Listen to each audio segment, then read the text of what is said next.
Awesome. Okay, hopefully all of you can hear me okay. All right. So before we get started, I also want to make sure that everyone here is aware of the requirements for your to complete your certification. So you must watch 3 of these Wednesday lessons, and then submit a video to Flip. Let me go ahead and put the link in the chat here. Okay, so go ahead and click on that link eventually and send in a 1-minute video of something that you've learned from this class, or don't hear anything, huh? Let me see. It says my audio is fine.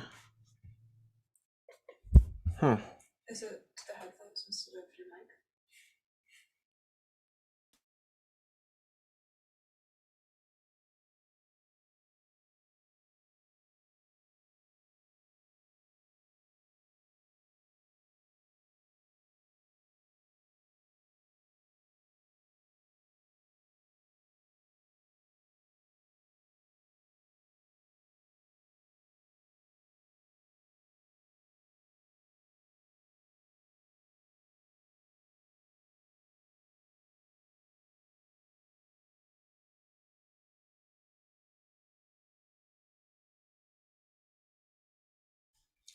Okay, yeah, it should be working.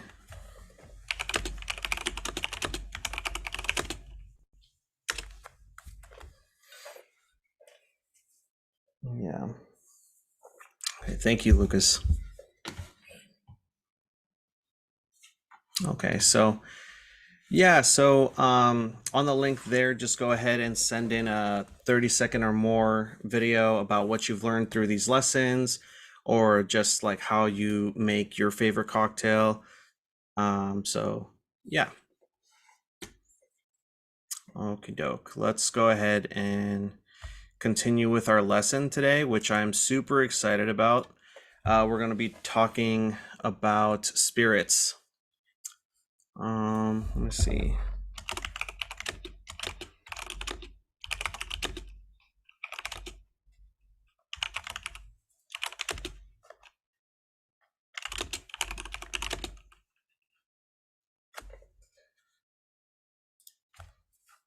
Sorry, it seems like she's still struggling with hearing me.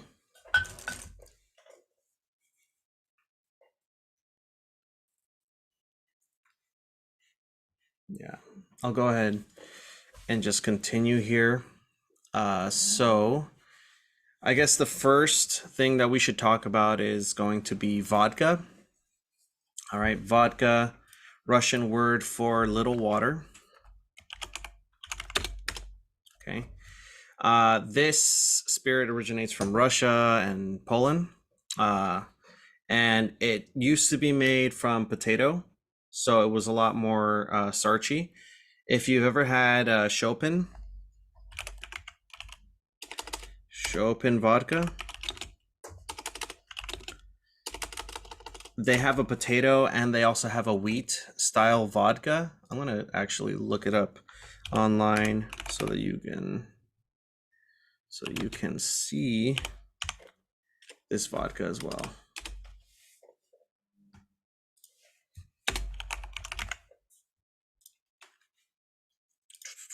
Images, excellent.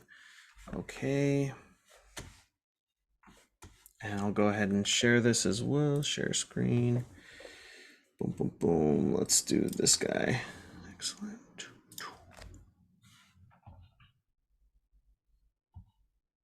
Okay, so here we have Chopin potato vodka. It's with a black label.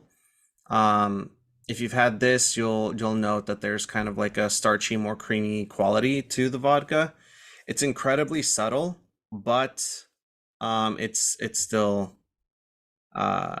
notable if you really search for it. Another vodka I'd say would be this guy right here, Kettle One,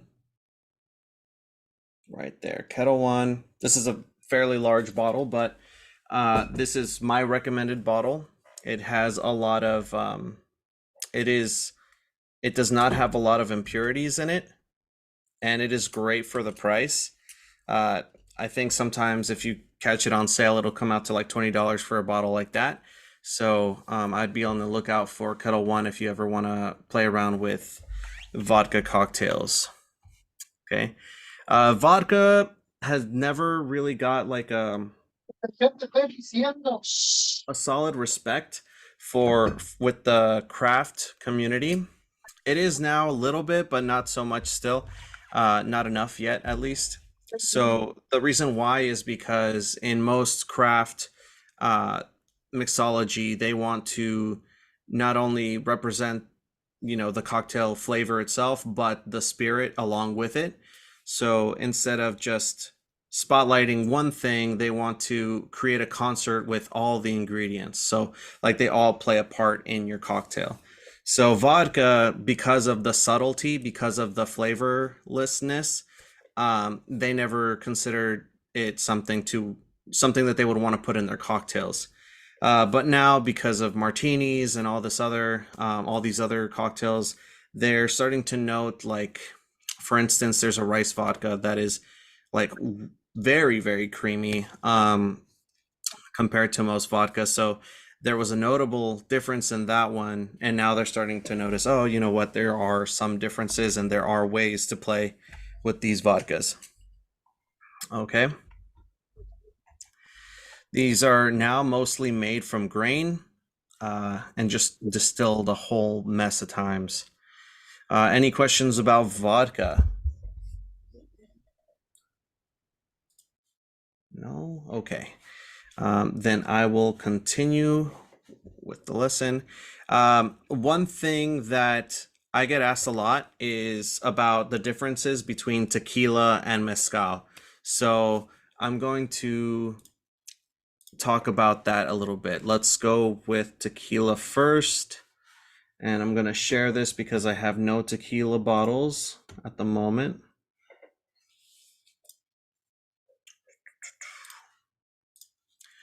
Okay. So here, this one is one of my favorite bottles. It's Fortaleza. Fortaleza is a very great bottle. It is, however, like a little bit more expensive. But if you really want a bottle of tequila that basically is made in the most traditional way possible, this is going to be that one. There is a massive cult following that follows this tequila exclusively. So it's a very good tequila to know, especially when someone is going to ask you, hey, what tequila recommendation do you have? So Fortaleza is one of my recommendations, along with, I want to go ahead and stop sharing here and write it in here. Tequila Ocho is a very good, that's a very good one to also recommend, probably my second favorite. Also, another good tequila is Cenote. I also recommend that one. Yeah, all of these super good, different but great. Okay. What you must know about tequila is that it has to be made from one varietal of agave plant. So we ferment agave in order to make tequila and mezcal. So that's a similarity between the two of them. They both use agave, but tequila has to use Blue Weber as a varietal of agave exclusively, nothing else. The standard proof of tequila has to be 40% ABV, which means alcohol by volume. So it's got to be 40%, or in other words, 80 proof. So whenever you see a percentage of ABV, you basically double that number, and that's going to be the proof. Okay. Tequila is always going to be steamed. So it's not going to take on like that smoky flavor. It's going to be a little bit more emphasizing that agave flavor.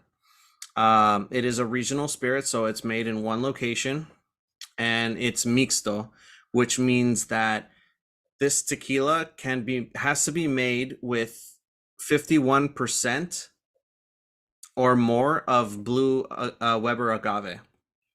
And then the rest of it can be added other mixes. They can add like vanilla extract or other things like that. So tequila, you kind of have to be a little bit careful with and just do your research and make sure that you can find stuff that doesn't have a lot of additives. Whenever you see additives in any of these spirits, you will know that you're in for uh, a future hangover, and that's going to suck. So anything with additives, anything with impurities, that's going to cause you to have that's going to increase your possibility of having a hangover. So I like to keep things very clean. Again, these recommendations I've made are known to be a pretty clean brand. Okay, so that's what you need to know about tequila. All right, now let's see. Now we're going to go into mezcal. All right, so the way that I think about mezcal is that it is like wine, because in wine there are different varietals of grapes. In mezcal, you're using different varietals of agave. Okay, so this one right here is mezcal 400 conejos, or 400 conejos. This is a very great mezcal that I have had. It's great for the price as well. It's about $32 on average. This is made in Oaxaca and made with espadin, which is a very popular agave varietal to use with mezcal, and also tobala. So these are two different agave varietals. The thing is, with all mezcals, they have to be 100% agave. It can't have any other additives to it. It must be agave. You can use any different number of varietals of agave. It just has to be 100% agave being used during the fermentation. So that's another reason why I love mezcal as well, is because I can almost be guaranteed it's going to be clean for the most part. All right, and this bottle is pretty much produced everywhere in Mexico, besides other locations, certain locations that don't have that. There's some laws. So yeah, mostly everywhere. This is cooked underground during this fermentation process. So it's going to take on a lot of smoky flavors. And that's where it gets that smoky hit whenever you're drinking this. Okay. The mezcal typically comes in a higher proof. So you'll see mezcals from like 45 to 55% ABV, which again, tequila is standard proof at 40% ABV. Okay. Any questions about mezcal?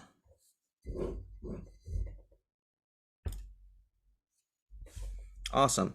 So that pretty much covers the differences between mezcal and tequila. If you want to keep it simple, when someone just wants like a simple explanation, what's the difference between tequila and mezcal?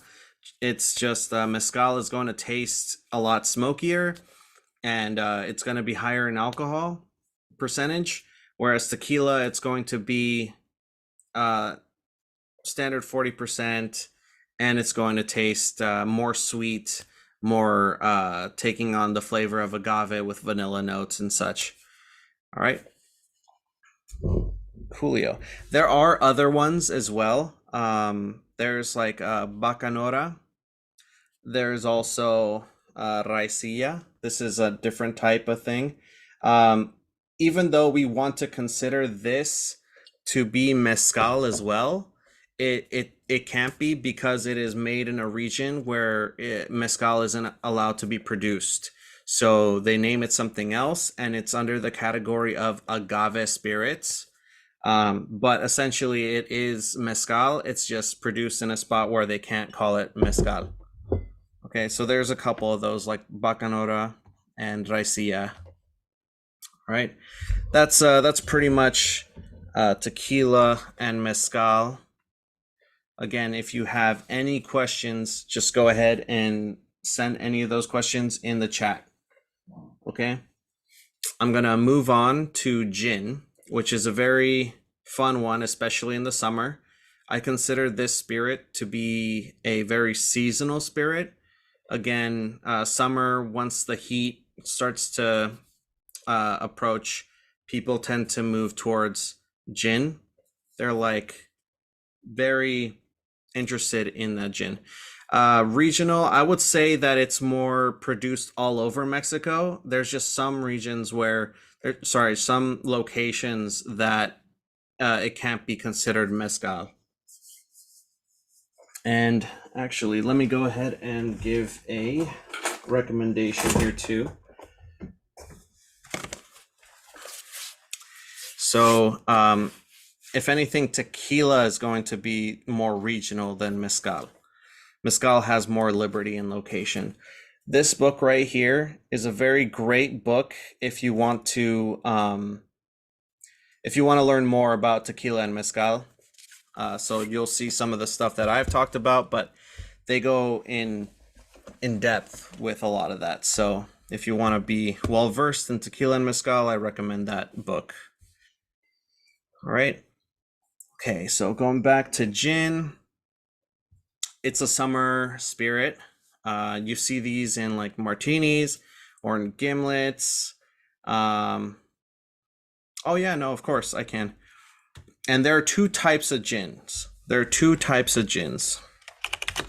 Let me go ahead and put the name of the book on the chat real quick.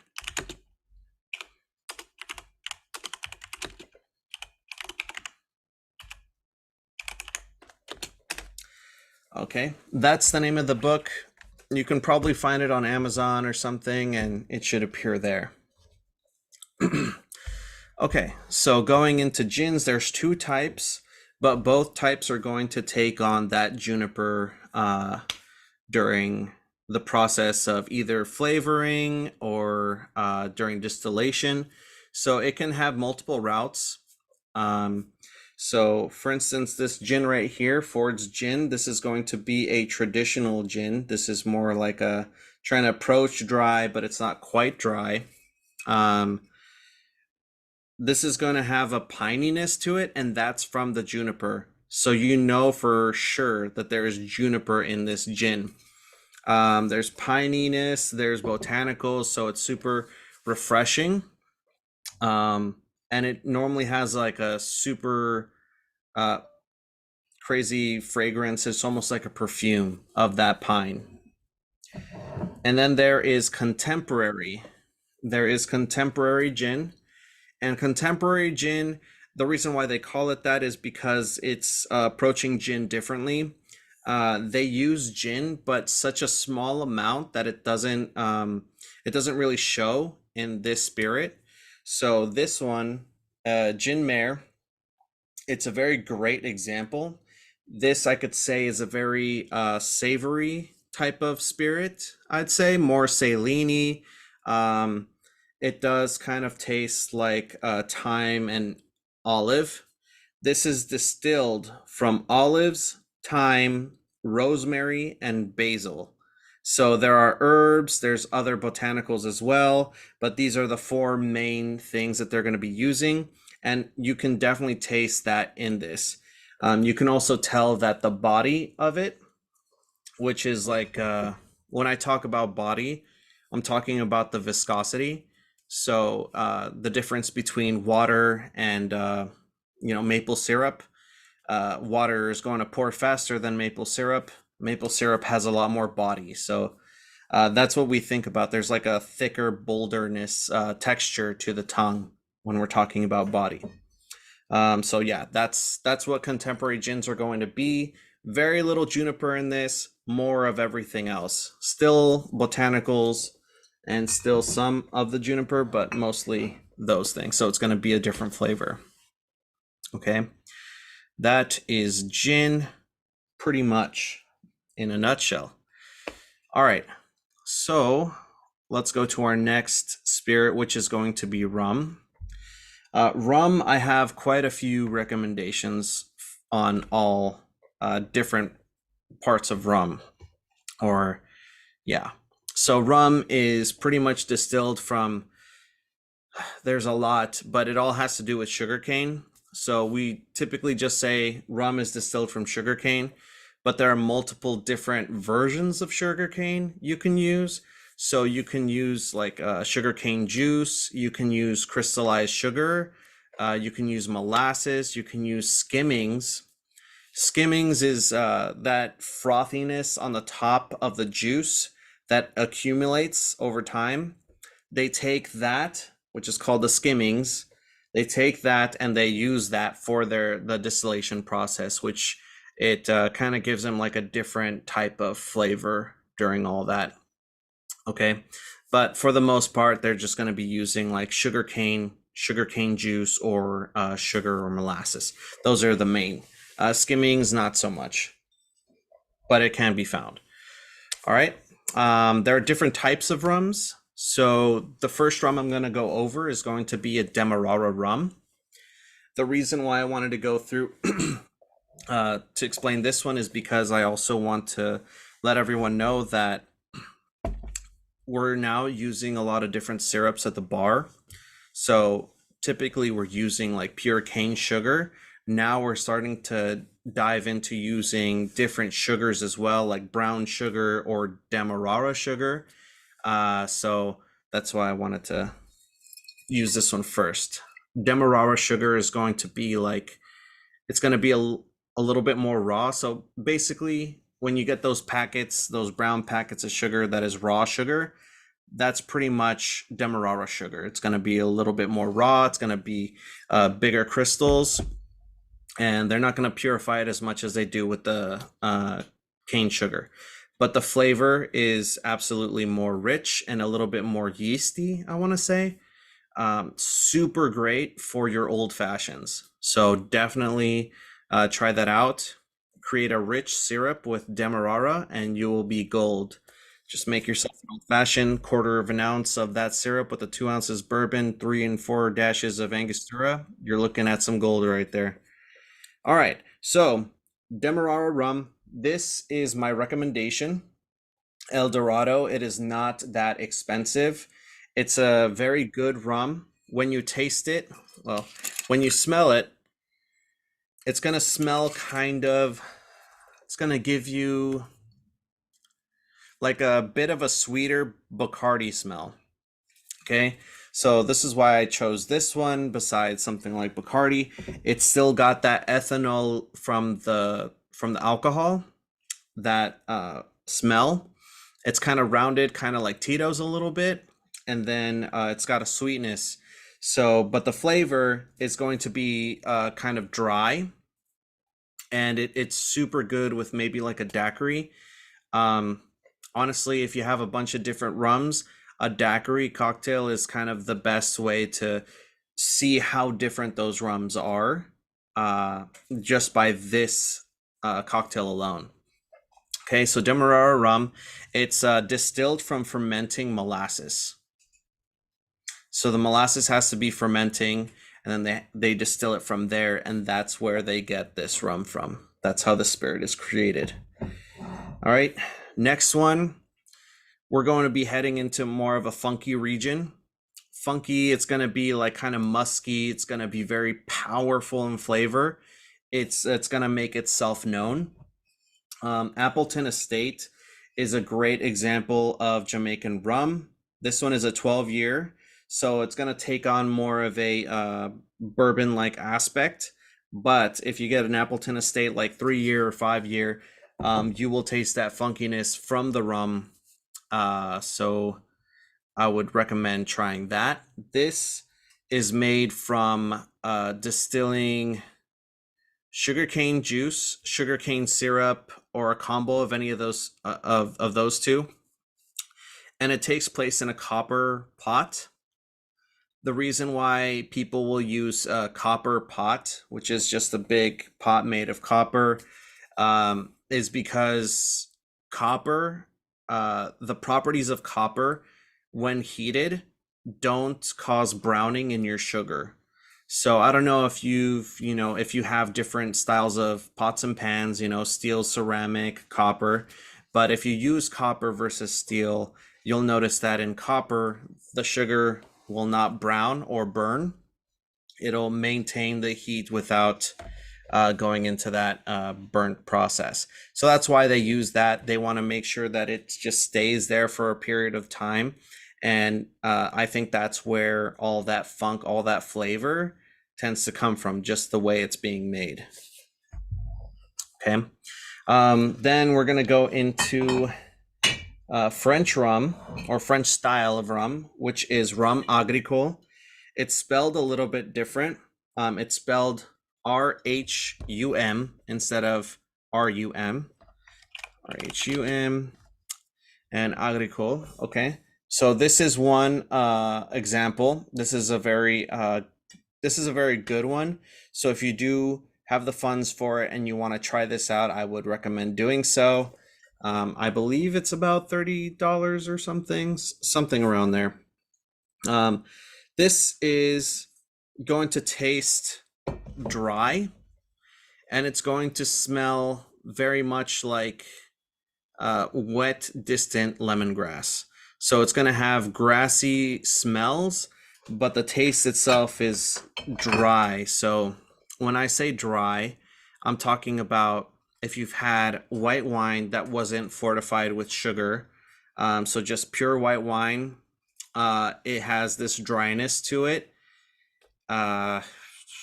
It's semi-refreshing, but it kind of squeezes the tongue. That's what we're looking for when we're saying dry. So squeezing of the tongue. Think like sparkling wine. Yeah, pretty much. So that's rum agricole. This is made from sugarcane juice, primarily. Okay. We also have other rums, like for instance, this guy, we have a dark rum here. This is my recommended dark rum. It's very, very delicious. I'm sure you've heard of, I believe it's Black Seal. I'm gonna go ahead and pull up an image of that just to, so you guys can see. Let me go ahead and share this. Bam. We're doing a lot of flip-flopping today. It's fun. Okay. So yeah, Gosling's Black Seal rum. Oops. Okay, we're going to Vaughn's. So this guy right here, this is one of the most popular dark black rums that you'll find. It's not going to be spiced. Spiced rum is completely different. It's another flavor. Chopin. Okay. Yeah, dark rum, they're really great. Honestly, one of the best floaters that you can use for a lot of your tiki cocktails. Okay. And okay, let's talk about cachaça. Has anyone here heard about cachaça?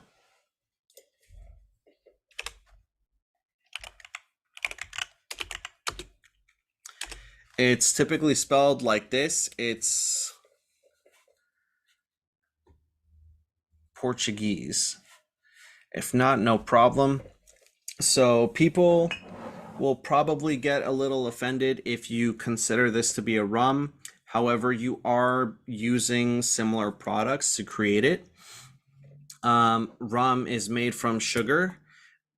Sorry, cachaça is made from sugar as well as rum is too.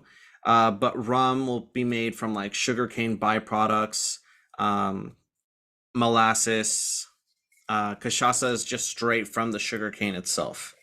Okay, so this is my recommended bottle of cachaça.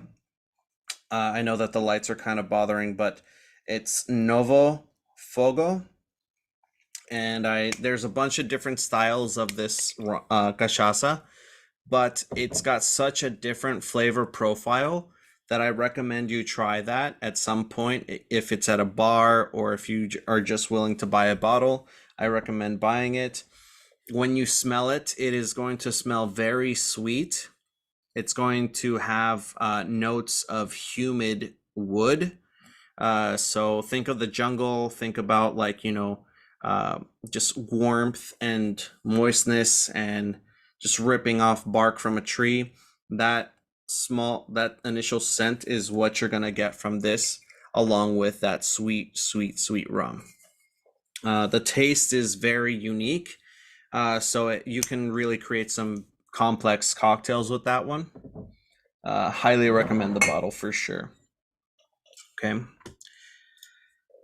All right, cool. Any questions about those so far?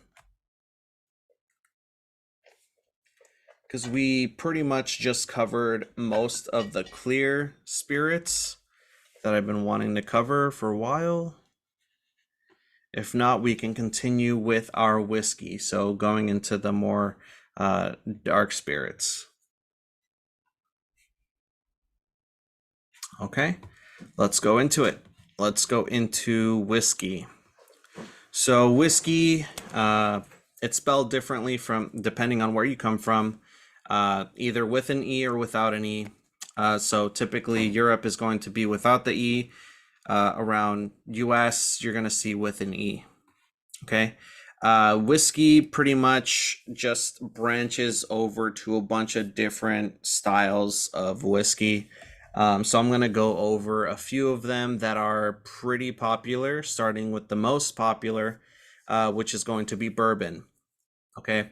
We've all heard of bourbon before. This is what we use in our old fashions traditionally. The bourbon is going to be made up of 51% or more of corn. So we use corn in this distillation process. You can add grains, barley. Think about how people make beer, except they distill the beer so that there's no carbonation and it comes out clearer. And then it's aged in a barrel to get that color, to get a different flavor as well. Essentially, you're making wood tea with a bourbon. So bourbon being made up of 51% or more of corn, it is going to be one of the bolder whiskeys. It's going to have a lot of flavor, and it's considered to be very sweet out of all the whiskeys. So that's pretty much it on that.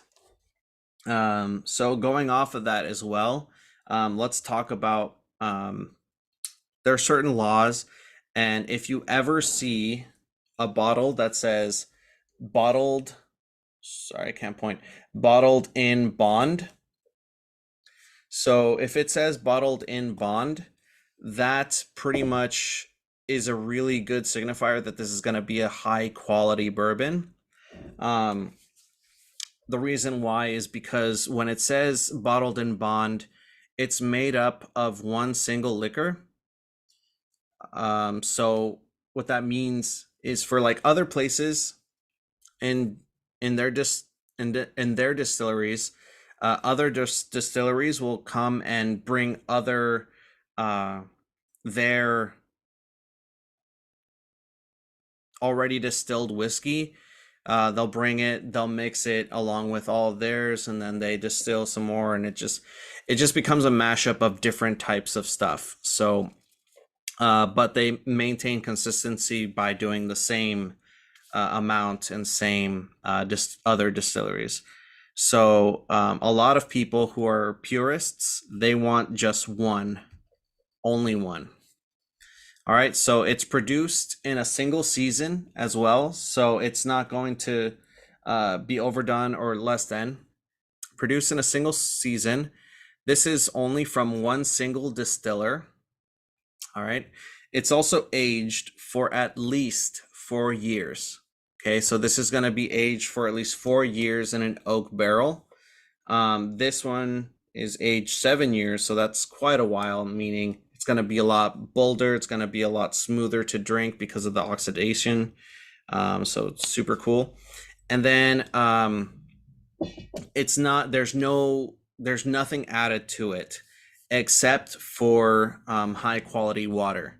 The reason why water is added is because they have to maintain a balance of ABV. So in most cases, it's going to be a standard of 50% ABV.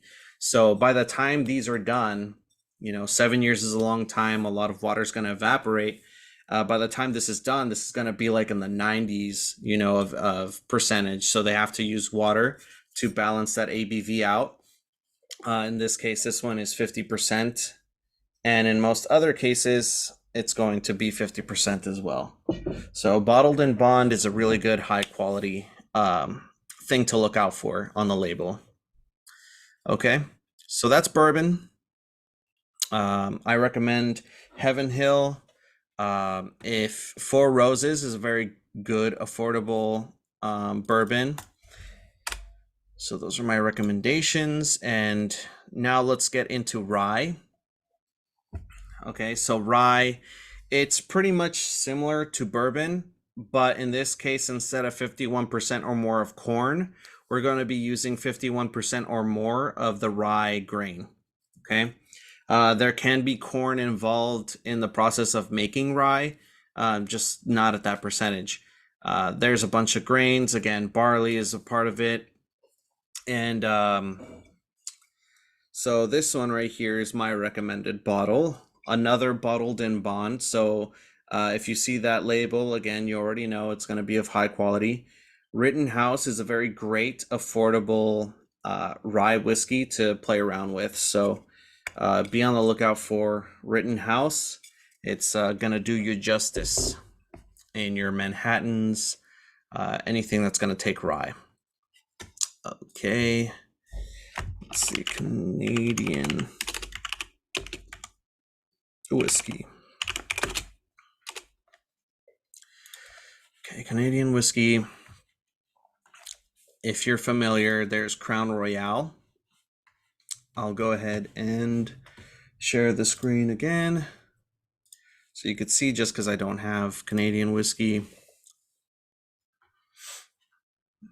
Okay, so Crown Royal is one of them. You'll probably see this more often at a back bar someplace. So Crown Royal, pretty popular.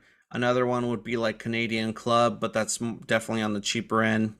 What you're going to be tasting in this one is going to be a lot easier to drink.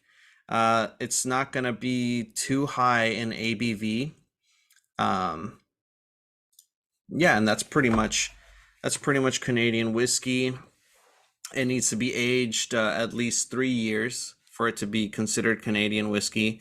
It's going to be in wooden barrels, no larger than 700 liters. So they want to maintain a certain flavor profile, so it can't exceed that surface space.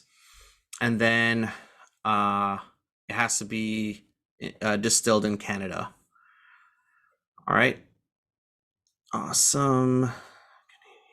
Right, so Irish whiskey, I also don't have that. A good example would be Jameson or Tullamore Dew.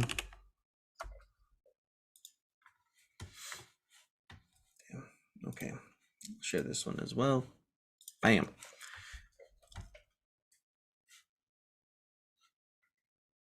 Okay, so Jameson is a very good example of that. There are multiple kinds, but Jameson is going to be your Irish whiskey. So they tend to be less sweet than bourbon for sure. Made in Ireland. And in a lot of cases, it's going to be running through coal. So it does have like a filtration system with coal, typically. Made in Ireland, and that's what makes it an Irish whiskey. All right, and then we're going to talk about moonshine. Okay, moonshine gets its name from back during those times where alcohol was legal. This was made at night and made with grain as well. These are some examples of moonshine, and please forgive me for the flip-floppiness of the shared screen. So here's a couple of examples. Old Smoky Moonshine. There's also Stillhouse, but I'm not seeing that here. I feel like Stillhouse is pretty popular for moonshine. It looks like a turpentine can. I'll look it up. Moonshine still house. Yeah. Okay. So this one you'll probably see. Really, honestly, I would recommend this one if anything. I put this one under whiskey because it is made like whiskey, or it's made with the same properties that whiskey uses. Lots of corn. It's like corn and sugar, so that's primarily what it uses, and it kind of has a similar taste to vodka. Okay, so it's gonna have more of an ethanol-y taste. The purpose of this is just to have alcohol. So in most cases, moonshine is gonna have a higher ABV than a lot of other spirits. So that's why moonshine is one of those let me get the job done sort of spirit. Okay, cool. And that's moonshine right there for everyone. Awesome. Okay. Let's get into Scotch. Scotch, there are 3 kinds of Scotches, or 3 regions, I guess.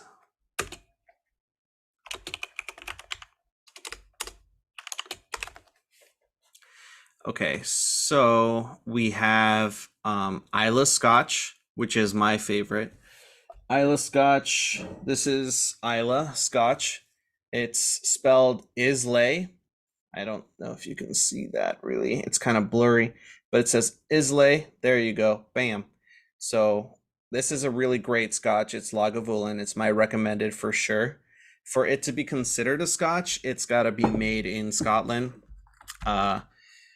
So yes, Islay Scotch is going to be more smoky, and it's going to take on a lot of sea air qualities. A lot of that is going to be going into these Scotches. What a lot of people are into is going to be probably like Highland Scotch. Highland Scotch. So Highland, it's going to be more like Macallan. Macallan's a very popular Scotch from the Highlands.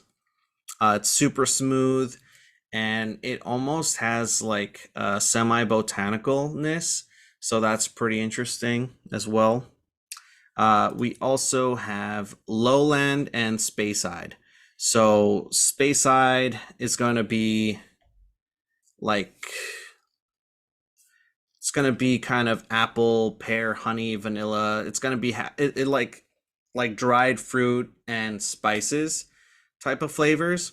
And then Lowland is going to be more ginger, toffee, toast, cinnamon. So more, I want to say, holiday-like flavors. And it's gentle on the palate as well. All right. Any questions about Scotch?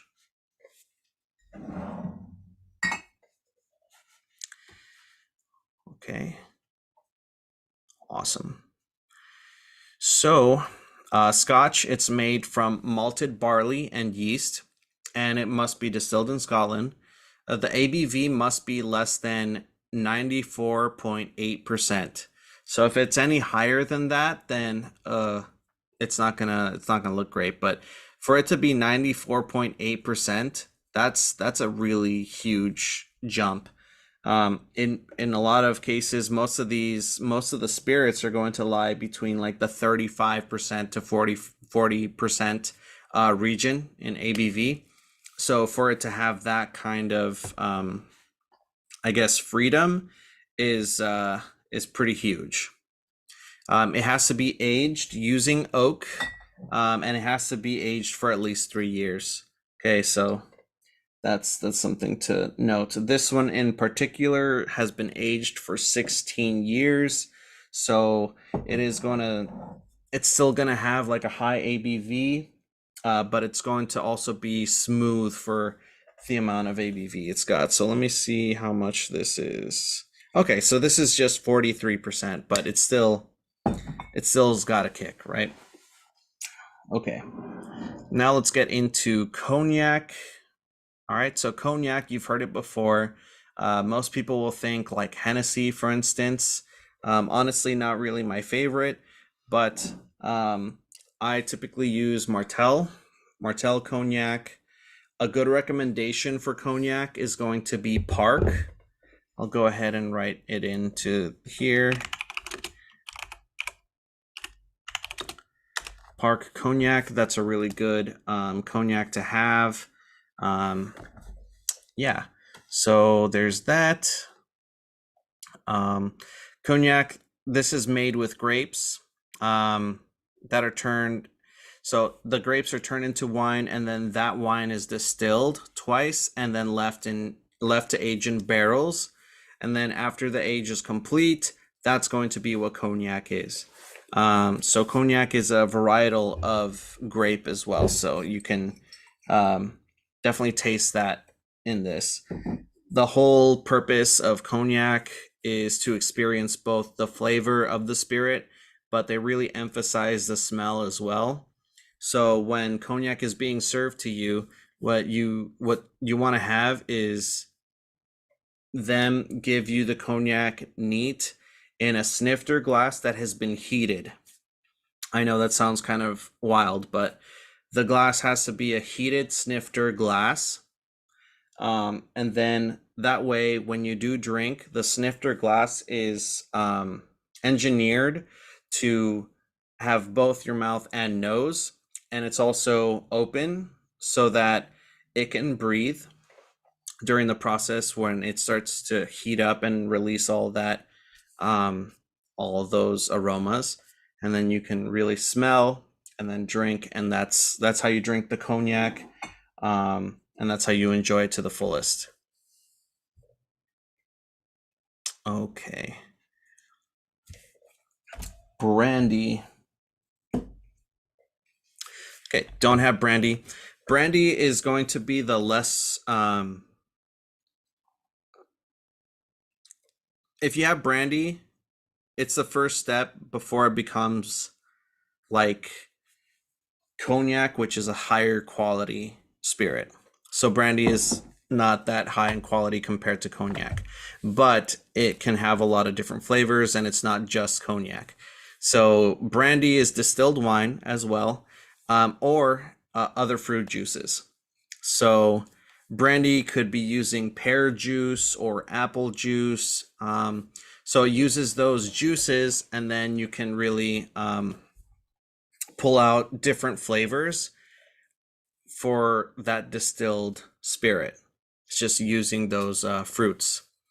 Armagnac is like another, I don't know if you've heard of it, it's like another kind of relatable to cognac sort of branch in the whole brandy cognac family.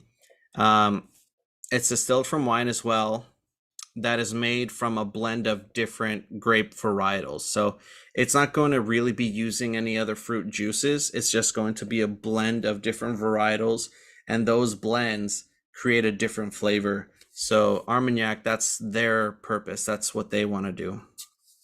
Okay. Awesome. And then there's eau de vie. I believe that's how you pronounce it, but I could be wrong. So take it with a grain of salt. Eau de vie. Okay, so this is the French brandy, I guess you could say. It's made from fruits, so fruit juices and fruit, but it is not does not use any grape or wine. So it's exclusively just fruit, and it's made in France. So it's also very different, a little bit drier. All of these, you should give it a try since they're so different. Okay. Any questions about these guys, cognacs, before I get into briefly get into our aperitif and digestif? Okay, cool. So aperitif, digestif, this is going to be part of the liqueur family. All right, so liquor is spirits, liqueur. Oops.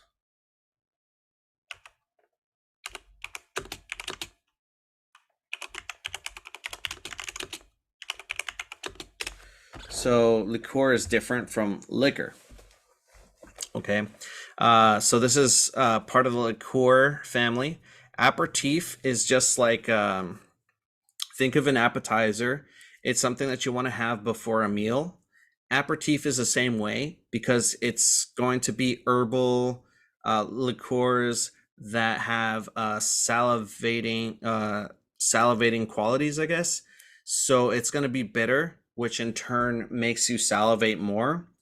And whenever you consume food and you have saliva in your mouth, that saliva is going to be a very good natural way to hold on to flavor and enhance flavor. So it's a great thing to start off with just to really enjoy the food that you're about to consume. So aperitif stuff like Campari is a very good example of an aperitif. Aperol is also an aperitif. So anything that's herbal and bitter, that's going to be an aperitif to help you enjoy the rest of your meal. That's why in a lot of cases people will come to the bar and ask for a Negroni before their food arrives. So that's something to think about. And then our digestif. This one is going to be it's going to be herbal liqueurs as well, but they're going to more so help assist digestion. So things like Amari, which mean it's for instance like Amaro Nonino is one of the family of Amari. Montenegro is also a family of Amari. Fernet, that's digestif on its own as well, but it's a very good bottle to know or recognize because of the bartender's handshake. Bartender's handshake is typically, oh, you work in the industry, here's a shot of Fernet. I don't know why that's the way it is. It's just the way. Okay. So there's that. And then there is just the other liqueurs. Other liqueurs. Oh, yeah. Here's an example of digestif and aperitif, by the way. So you'll see something like this. These are really fun and exciting, and they have their roles. Liqueurs. This is a very great liqueur to use. It's considered to be the ketchup in bartending. Literally add this to just about any cocktail, and it's going to be really good to a lot of people. This is an orange liqueur, and this is my favorite orange liqueur to use instead of something like triple sec. So I highly recommend this bottle as well. Okay. Liqueurs are going to be just high in sugar. They play a solid part in modifiers in most cocktails. So their purpose is to not only be sugar and alcohol, but to add a flavor. Okay. Next, we have a vermouth right here. This one's my favorite go-to sweet vermouth. Okay. So vermouth is fortified wine. What I mean by fortified wine is it's a wine where they added something to it. So it could be sugar, it could be another alcohol. So sweet vermouth, in this case, this one, I believe there is brandy in here along with sweetener. So that's what I'm getting alongside some botanicals as well. So this is also considered to be an aperitif or digestif because it does do the same things as those other liqueurs do. If you want to, you can. It's something that happens. It doesn't happen too often here in the U.S., but you can ask for vermouth on the rocks, and that way you can really get to know vermouth well. Okay. Awesome. And then I have one last one to go over here before our time is up, and that's going to be sherry. All right, so sherry, it's considered to be a wine, but it's going to be fortified wine as well. It's going to have things like specific. I feel like brandy is going to be the most popular alcohol that is used for all of these. Uh, Sherry is going to be different because it's made from dried up grapes. So think of raisins. There are select varietals that they use. I believe it's only up to 3 different varietals. I'm not sure which ones those are, but you can find out online. So it's used, those 3 different varietals dried up are used during a distillation process. And on top of that, it is considered wine, but the ABV is going to be higher than most wines. So when you go to the store and you look at all the bottles of wine, they're going to be about 12 to 15% the highest of alcohol by volume. But when you look at sherry, it's going to be more along the 15 to 23% ABV in alcohol. So that's something to consider. Again, since it is made from dry grapes, it's going to have such a different flavor. Yeah, and that's pretty much that.